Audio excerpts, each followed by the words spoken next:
Devaya Om Namo Bhagavate Vasudevaya Om Namo Bhagavate Vasudevaya Narayanam Namaskrityam Naram Chaiva Narottamam Devim Saraswatim Vyasam Tato Jayamudiraye Nashtaprayeshu abhadreshu Nityam Bhagavat Sevaya Bhagavatir Uttama Shloke Bhaktir Bhavati Naistiki Krishnaya Vasudevaya Devaki Nandanaya Cha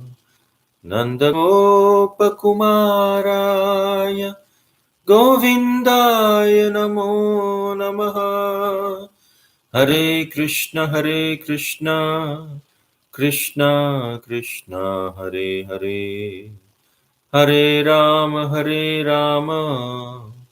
Rama Rama Hare Hare Aradhya Bhagavan Brajesh Tanayas Tadhama Vrindavanam Ramya Kachidupasuna Vrajavadhu Vargena Vakalpita Srimad Bhagavatam Pramanamamalam Prema Pumartho Maha Shri Chaitanya Mahaprabhur Matamidam Tatradarana Para.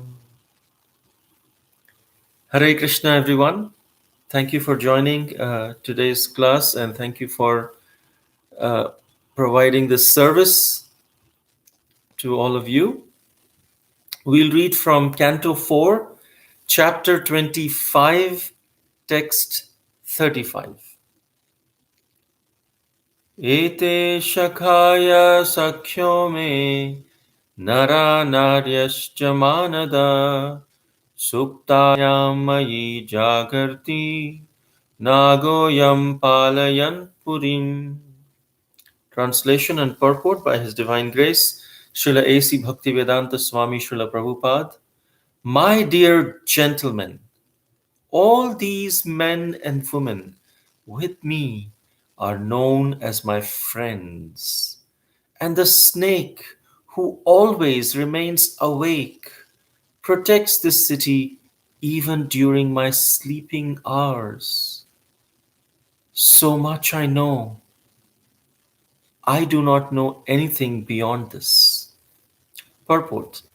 Puranjana inquired from the woman about those 11 men and their wives and the snake. The woman gave a brief description of them. She was obviously full of knowledge of her surrounding men and women and the snake. She was obviously without full knowledge of her surrounding men, women, and the snake. As stated before, the snake is the vital force of the living being. This vital force remains awake even when the body and the senses become fatigued and do no work.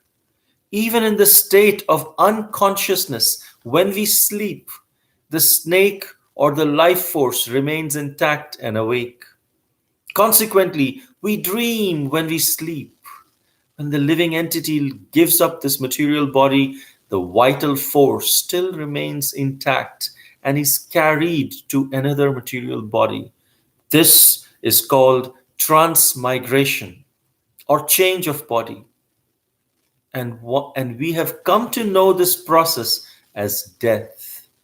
Actually, there is no death. The vital force always exists within the soul. And when the soul is awakened from so-called sleep, he can see his 11 friends, or the active senses and the mind with their various desires, wives. The vital life force remains. Even during our sleeping hours, we can understand by virtue of our breathing process that the snake lives by eating the air that passes within this body. Air is exhibited in the form of breathing, and as long as breathing is there, one can understand that a sleeping man is alive. Even when the gross body is asleep, the vital forces remains active and alive to protect the body. Thus the snake is described as living and eating air to keep the body fit for life. Om Ajnanatimirandhasya Gyananjana Shalakaya Chakshurun Militam Yena Tasmai Shri Gurave Namaha Nama Om Vishnupadaya Krishna Presthaya Bhutale Srimate Bhaktivedanta Swami Niti Namine Namaste Saraswate Deve Gauravani Pracharine Nirvishesha Shunyavadi Paschatya Deshatarine Jaya Shri Krishna Chaitanya Prabhu Nityananda Shri Advaita Gadadhara Shrivasadi Gaura Bhakta Vrinda Hare Krishna Krishna Krishna Hare Hare Hare Rama Rama Rama Hare Hare. Hare Krishna. So we are now discussing how the queen is describing about her bodyguards to Puranjana. Puranjana is none other than the living entity himself. And this is an allegorical story that is told by Narad Muni to King Prachini Bharishat. And here it's saying that the snake is none other than the vital force of the living being. The vital air, the air that passes all over the body, different kinds of air, kapha, vata, pitta. Our body is made up of so many different kinds of elements according to Ayurveda. And the air, it's all about the balance of life air. That is very, very significant.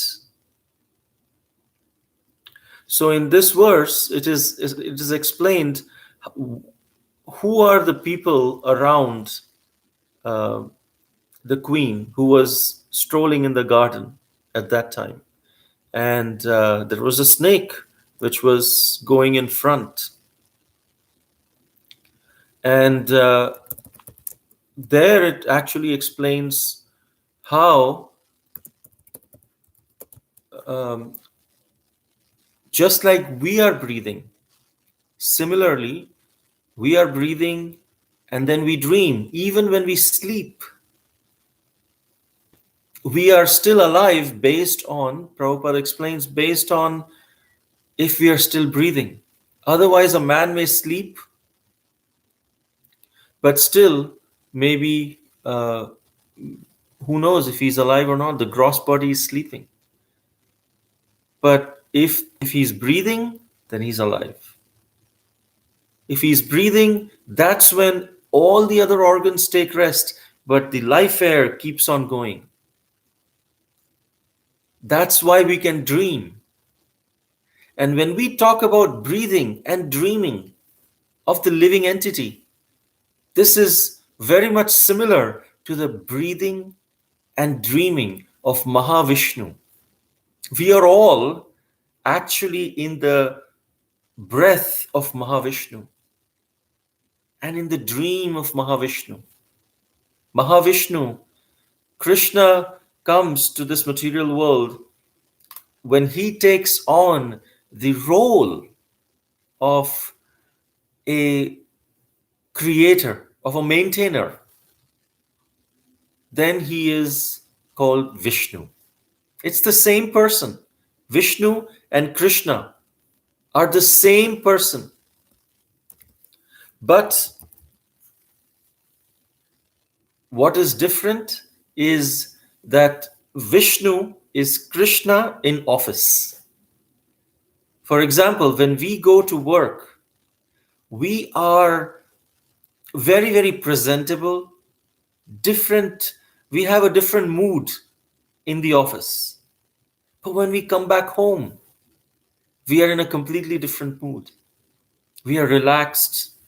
So, Krishna, when he's at home, then he is, when Krishna is at home, then he is in Vrindavan, Krishna. But when he's in office, then his mood, he's the same person, his mood is different. You cannot approach him like a friend. You cannot approach him like a lover. You have to approach him as the boss. He's the maintainer of the entire universe. So he restricts himself. And depending on different moods of Krishna, there are different incarnations. Depending on the way Krishna wants to reciprocate with the devotees, there are different incarnations. But Krishnastu Bhagavan Swayam, that is always present. Krishnastu Bhagavan Swayam. Indrari Vyakulam Loke, Krishnastu Ete Chamsa Kala Pumsa.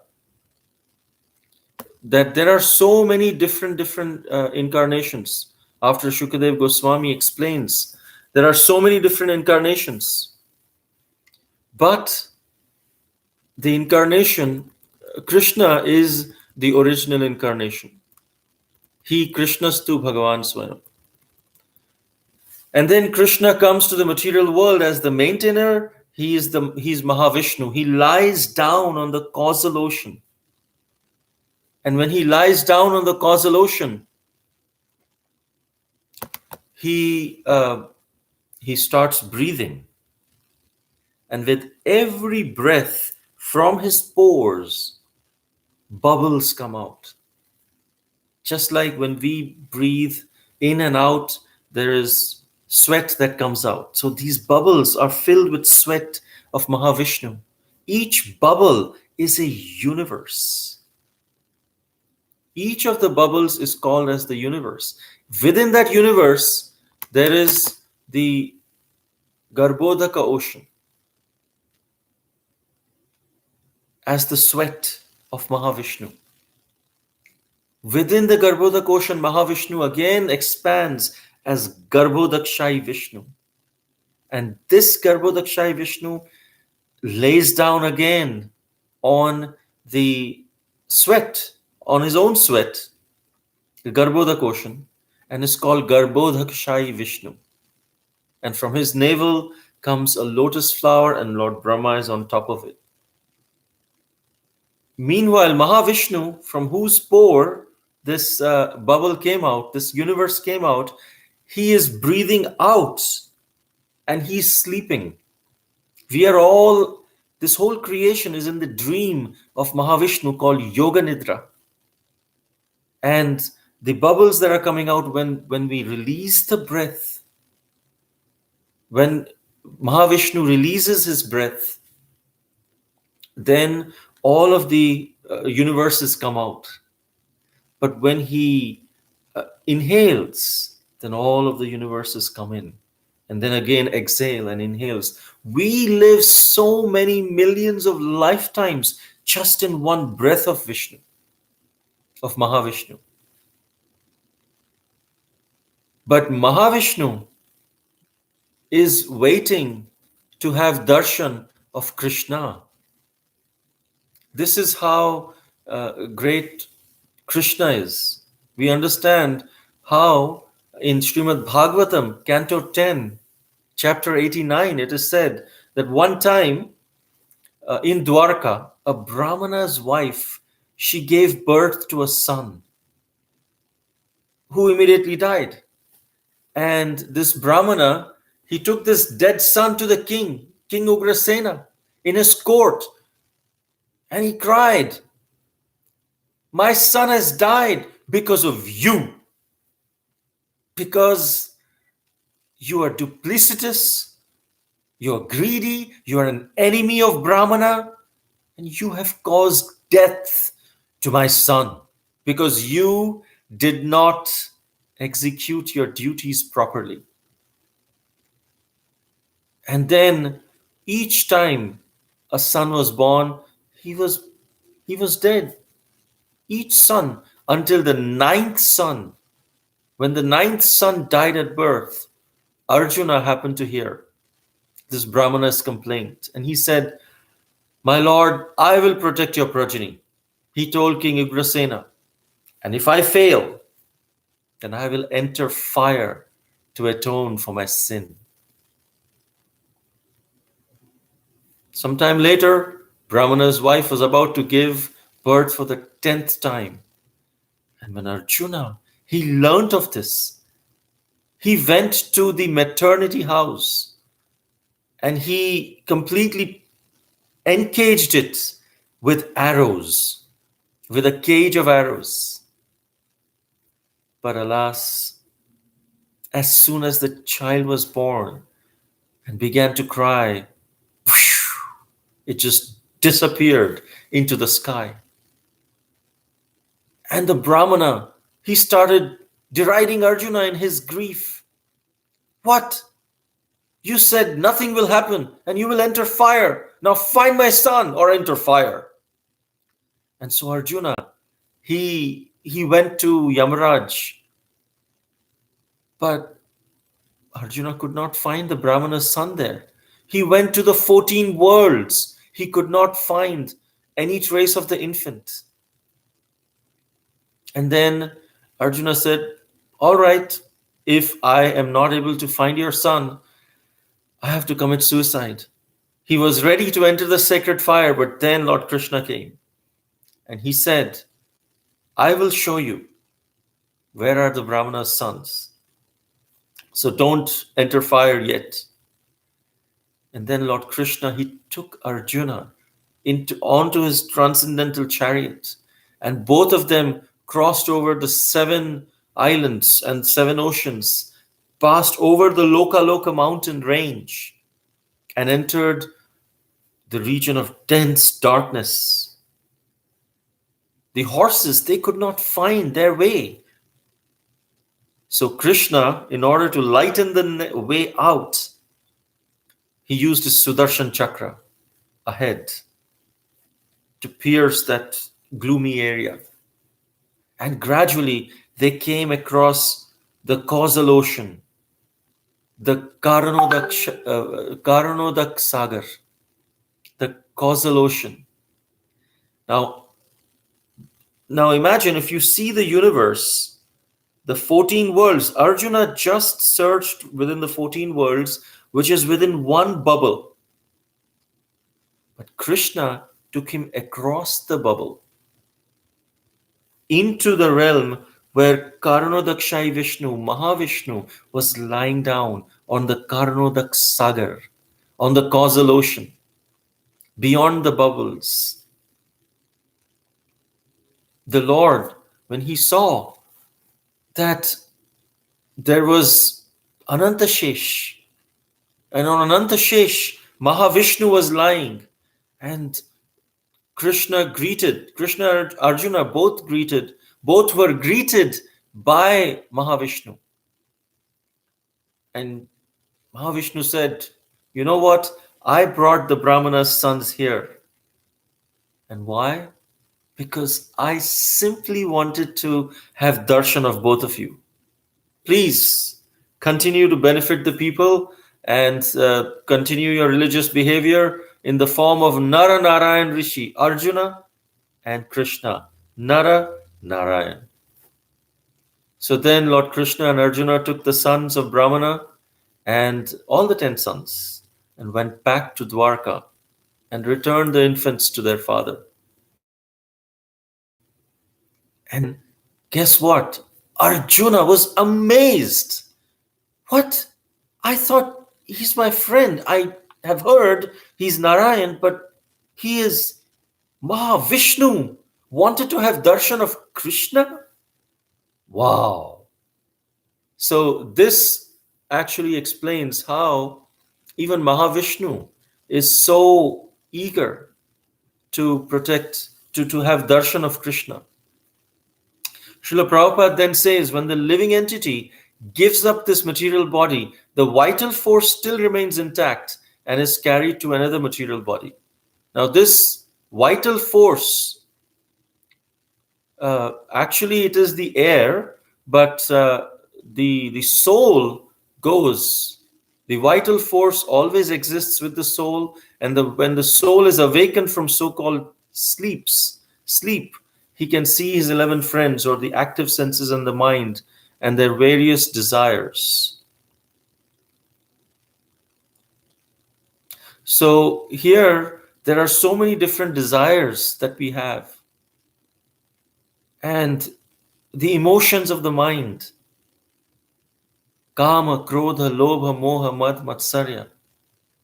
And all of this can be eradicated simply by a smile of Krishna.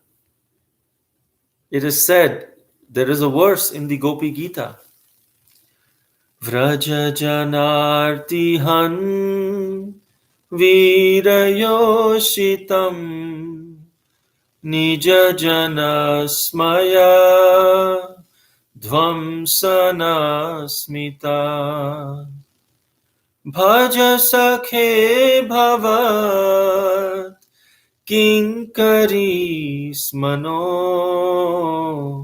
Jalaruhanama Charudarshaya. It explains that Krishna, the gopis are saying, "O Krishna, you destroy those who are suffering amongst the Vraja people, O hero of all women. Your smile shatters the false pride of your devotees. Please, dear friend, accept us as your maidservants and show us your beautiful lotus face." He says that your smile destroys the false pride, because Krishna, he can tolerate a lot of things from his devotees, but not pride, not false pride. Why is this called false pride? Is there a true pride? Yes, there is a true pride. True pride is actually when we are proud of Krishna, when we are proud of our Guru, when we are proud of other devotees. And in that sense, we are feeling a sense of gratefulness when we are proud of others, and especially proud of Krishna, proud of being a devotee of Krishna. We are grateful. That is true pride. False pride is when we are proud of our own abilities, which is not even ours. It actually belongs to Krishna. He's just loaned it to us. And we think that this is ours, this is false, this is dishonest, this is false pride. Anything that we are able to do is because of Krishna's mercy. And that we must be very, very cautious about. And so, and then they say, please, dear friend, accept us as your maidservants and show us your beautiful lotus face. One time, a teacher asked some students to perform an experiment. And they said, this is an assignment, the teacher said. The assignment will be that each of you will be given a potato. And this potato, you have to keep it in a bag, and this bag should always be hanging on your neck. And the students were like, what kind of an assignment this is? So trust me, there is a lesson behind it. And after the assignment, you have to tell me what lesson did you get. But remember, you cannot take out that bag even when you are sleeping. You have to sleep with the bag on your neck. When you are going to do your morning duties, you have to keep the bag on your neck. When You are bathing. You have to keep your bag on your neck, this potato bag on the neck. And all the students said, all right, yeah, doesn't matter. I think I can do that. So all these students, they said, how long we have to do it? For 30 days. 30 days with all this thing on my neck? I said, yes. So each of the students, they went home with the potato, they found a bag, they put it on their neck, and their assignment began. And with this, they continued every day. They slept with it. They woke up with it. They bathed with it. And all the water came on it. They had to clean it, but they could not take the potato out of it, out of the bag. And then a week passed, and after a week, the potato started growing some roots within it, and it started becoming a little heavier. And then after some time, they had to continue. And as they continued, there was some kind of a fluid that started oozing out of the potatoes in their bag.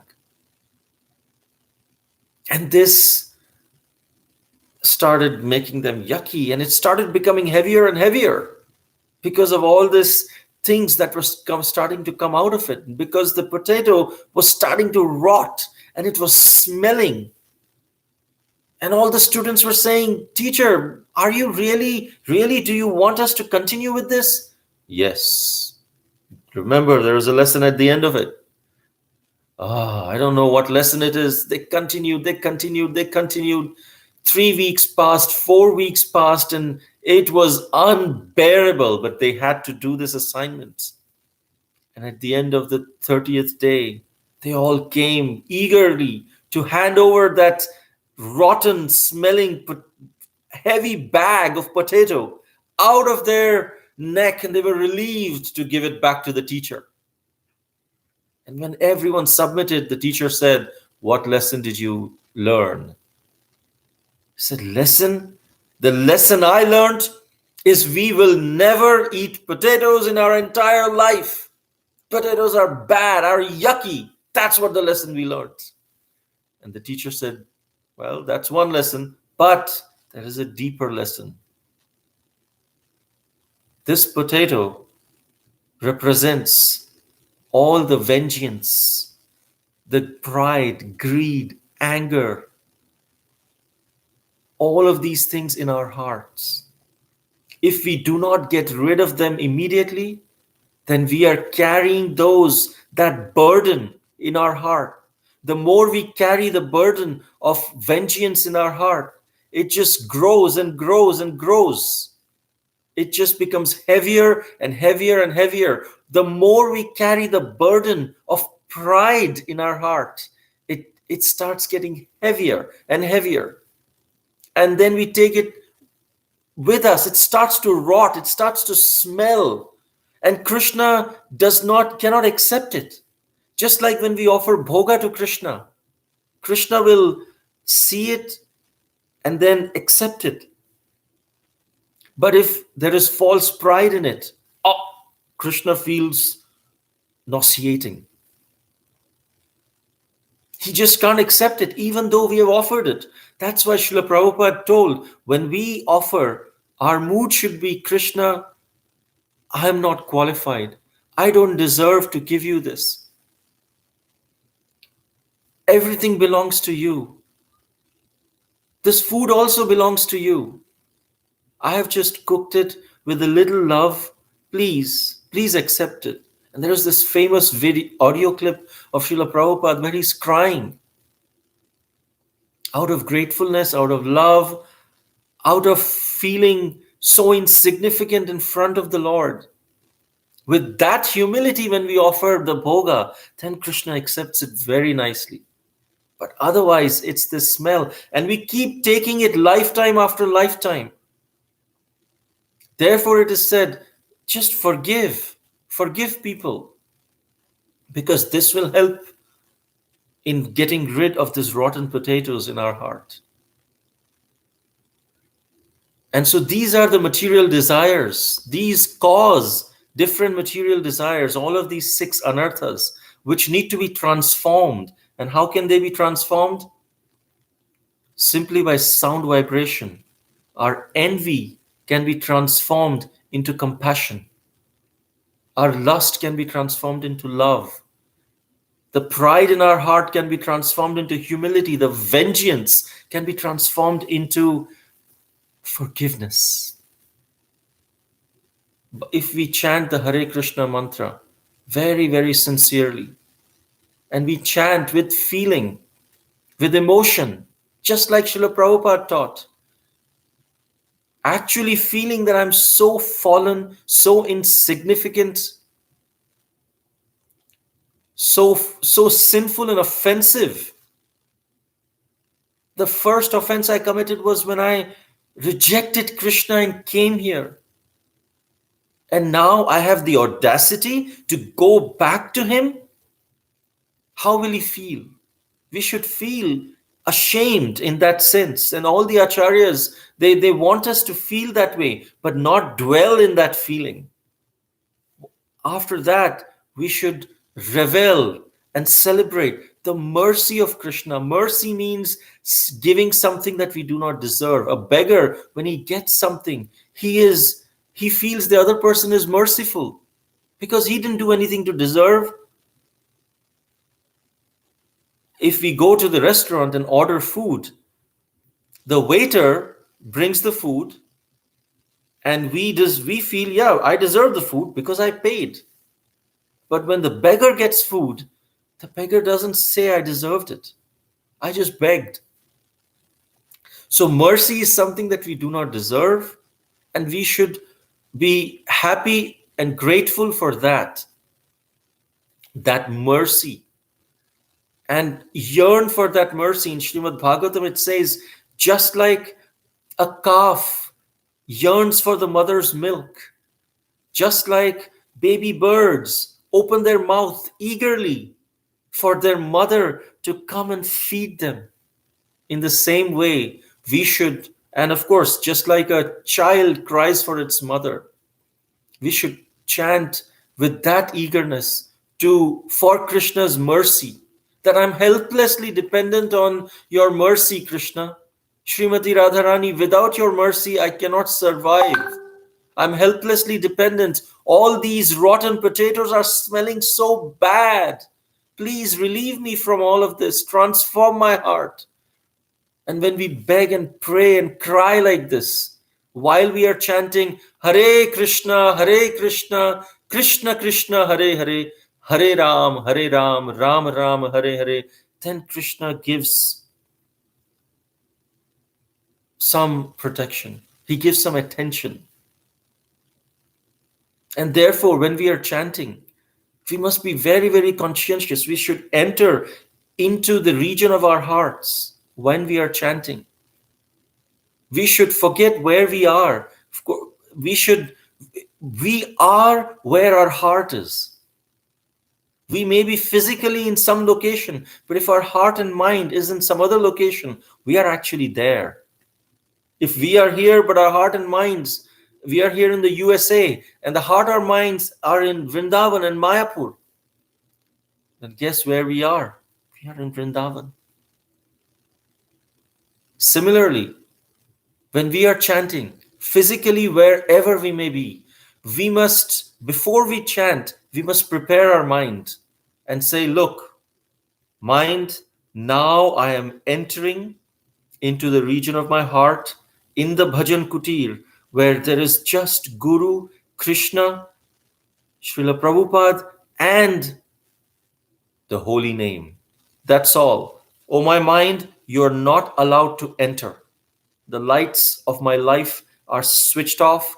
My life is suspended with whatever problems I'm facing, whatever happiness I'm facing.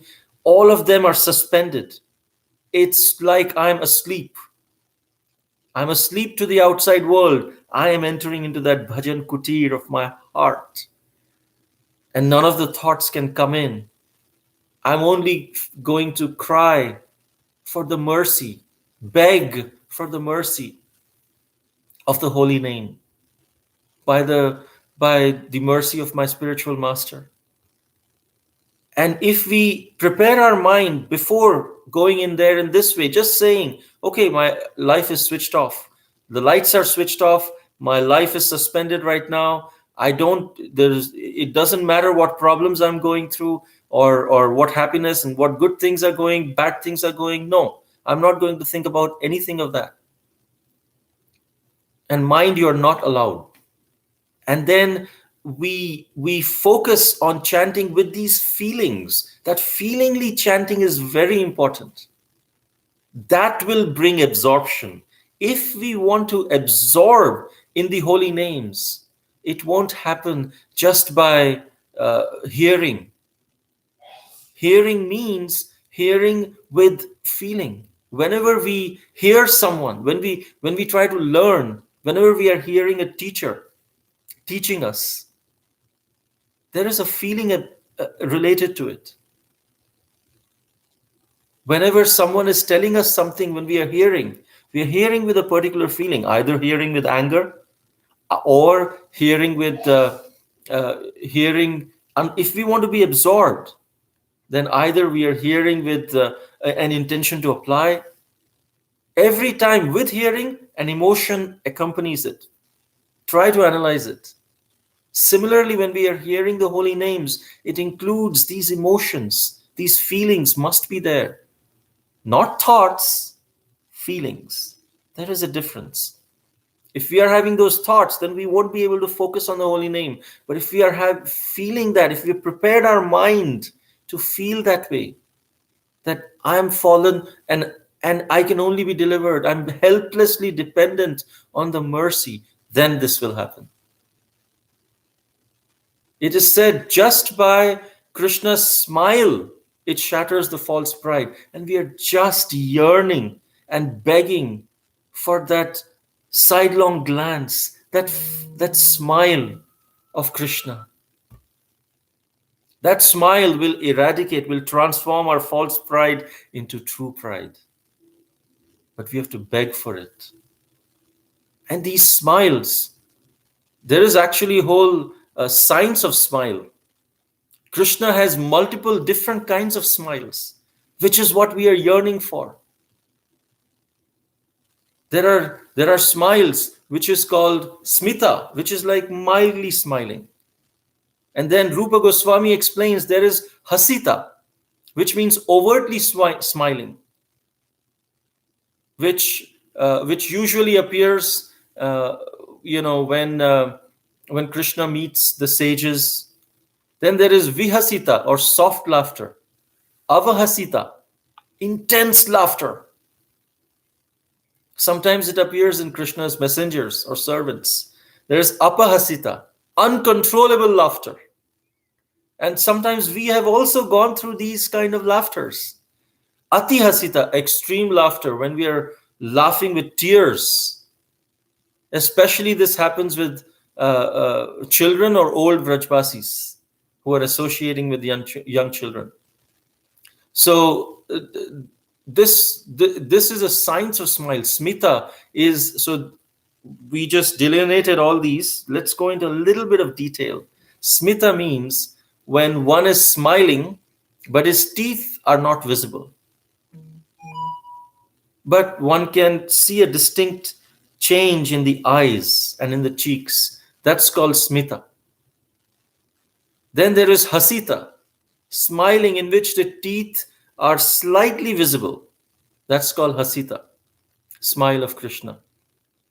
Vihasita is when the teeth are distinctly visible in a smile. That's called vihasita. This is all Srila Rupa Goswami explaining. Avahasita is when the nose becomes puffed and eyes squint. That's called avahasita. And there are pastimes associated with each of these different kinds of smiles. Apahasita, when there is tears coming out, added to the smiling. Atihasita, when the person is clapping his hands and leaps in the air. This is atihasita, or overwhelming laughter. So these are the 6 kind of smiles that Srila Rupa Goswami is explaining in in his books. And there is actually different degrees of smiling where it actually explains multiple pastimes. I don't know if we have time for hearing these pastimes of different kinds of smiles of Krishna, because we are yearning for that smile. Smita, once when Krishna was stealing yogurt, at that time, Jarati, who was like the headmistress, she's the headmistress of the house, she could detect Krishna's activities. And she was coming very hurriedly to catch him. At that time, Krishna became very much afraid of Jarati and went to Balaram and said, Balaram, Balaram, I've stolen yogurt. But see, Jarati is coming so hurriedly to catch me. And Krishna was seeking shelter of Balaram in this. We seek shelter of Krishna, Krishna seeks shelter of Balaram, because he was chased by Jarati. And all the great sages, they began to smile. Baladev began to smile. That smile is Smita smile. Then Hasita, which teeth are slightly visible. One day, Radharani's husband, Abhimanyu, he was returning home, and at that time, he did not know that Krishna was there. But Krishna immediately changed his dress to look exactly like Abhimanyu and approached Abhimanyu's mother, Jatila. Jatila Kutila. Kutila was the sister, Jatila was the mother, and told her that, my dear mother, I am Abhimanyu. But see, Krishna, he's dressed up just like me, and he's coming before you. In fact, it was the opposite. And so Jatila, Abhimanyu's mother, she believed that Krishna was her own son, because Krishna has a special relationship with each living entity. And so when Krishna comes in our life, in whatever form, the soul gets attracted and believes. So Jatila's soul believed Krishna more than her own son. And then she became very angry at the real Abhimanyu, and she began to drive his real son. And Abhimanyu, the real Abhimanyu, was, Mother, what are you doing? And seeing all these incidents, all the girlfriends of Radharani, they began to smile, and a portion of their teeth were visible. This is Hasita smiling. Yeah. So then you must have seen a photograph of Krishna where typically it's a Janmashtami photograph where, Krishna is sitting on the window like this, and there's a parrot here, and he's smiling. That is Hasita. His teeth are slightly visible. Then there is Vihasita smiling, when the teeth is distinctly visible. Krishna was one time engaged in stealing butter and yogurt in the house of Jatila again. And he told his friends, look, I know this old lady is sleeping very soundly because she's breathing very deeply. So I know let us silently go there, steal the butter and yogurt. Let's not make any disturbance. Just come back quickly.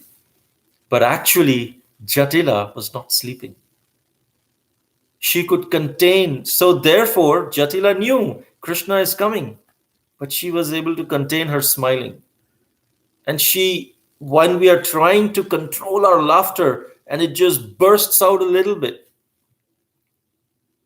she started audibly laughing. Her teeth became visible. This is Vihasita. This is also found when on the faces of Krishna's gopas, the playful friends, when they are playing together. Then Avahasita, fourth one, where the nose becomes puffed and the eyes squint. So one time, early in the morning, Krishna returned home after performing his rasa dance, and Mother Yashoda looked upon Krishna's face and she said, Krishna, Why do your eyes look like they've been smeared with some chemical, some oxidation process or something? Have you dressed yourself with blue garments of Baladev today? And when Mother Yashoda was saying like this to Krishna, a girlfriend of Krishna who was passing by began to smile. She began to smile with a puffed nose and squinting eyes, like that, something like that. I'm sorry for imitating, but this is an instance of avahasita, smiling, because the gopi knew that actually Krishna has been enjoying rasa dance, and Mother Yashoda could not detect the son's activities, Krishna's activities, or that how come he is covered with gopis' makeup, and so this gopi's smile was avahasita. And then there is apahasita, when even tears are starting to come while smiling and the shoulders are shaking. That is apahasita. One time when Krishna was dancing, and when the maidservant Jarati, who had first come after Krishna, she was singing, and Krishna was dancing to her song. And Narad Muni saw this beautiful pastime. He was astonished. What's going on? This is the Supreme Personality of Godhead. He controls all the movements of the great demigods, Brahma. He's now dancing to the tunes of an old maidservant. Seeing this, Narad Muni also started dancing, and his shoulders trembled, and his eyes moved. And because of the glaring effulgence from his teeth, the clouds they turned silver. So that kind of laughing is apahasita. And then the final one, atihasita, extreme laughter, when a person is even clapping. One time Krishna was addressing his maidservant Jarati, and he said, Jarati, your face is now slackened. It has a lot of wrinkles. It and he actually joked. This is a small Krishna telling his maidservant, so it doesn't look so offensive. When Krishna says it, said your face resembles like a monkey, and therefore this monkey Balimukha, he has selected you as his wife. Krishna was joking. Krishna was teasing Jarati. And so Jarati replied, I know the king of monkeys, this Balimukha, he is trying to marry me. But you know what? I've already taken shelter of Krishna. Krishna kills so many powerful demons. So therefore, I have already decided to marry Krishna instead of this king of monkeys. So Krishna became afraid. What, are you going to marry me? Yes, I'm going to marry you. And in this way, they were all the cowherd girls, began to laugh, and all the maidservants began to laugh, and they started to clap and laugh. And this is called Atihasita in Krishna's pastime. So when we see that uh, when we go out, people have stopped smiling. They don't smile. Even if they smile, there is a reason behind that smile. People have stopped a natural laughter. But with Krishna, if we associate with Krishna, if we chant his holy names, if we have developed relationships with devotees, deep relationships, true relationships, then we can experience all this, and Krishna will also smile upon us. And with his wonderful smile, all of our pride will melt away. All of our anarthas in the heart will melt away. So, with this, we end today, where we beg for the mercy of Krishna for just a little smile of Krishna. Thank you very much. Hare Krishna. We will end here. If there are any questions or comments, we can discuss now.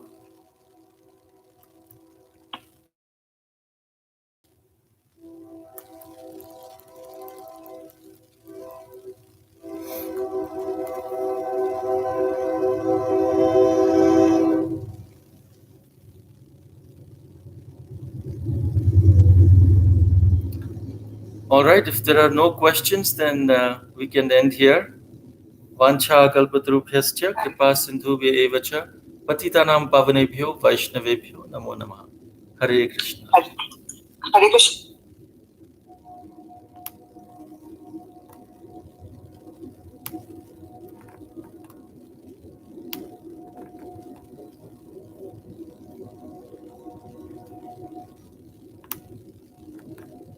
Thank you so much, Prabhuji. So we will this Vancha kalpatarubhyascha kripa sindhubhya so Srila Prabhupada ki jai, Srimad Bhagavatam ki jai. Jai. Advaita Chandra Prabhu ki jai. Thank you so much, Prabhuji. Hare Krishna. Hare Krishna. Thank you, Prabhuji, for the wonderful class. Hare Krishna. Thank you, Prabhuji. Koti koti dandavata pranam. Hare Krishna. Hare. Thank you, Prabhuji. Hare Krishna. Thank you, Prabhuji. Hare Krishna. Thank you, Prabhuji. Hare Krishna. Hare Krishna. Hare Krishna.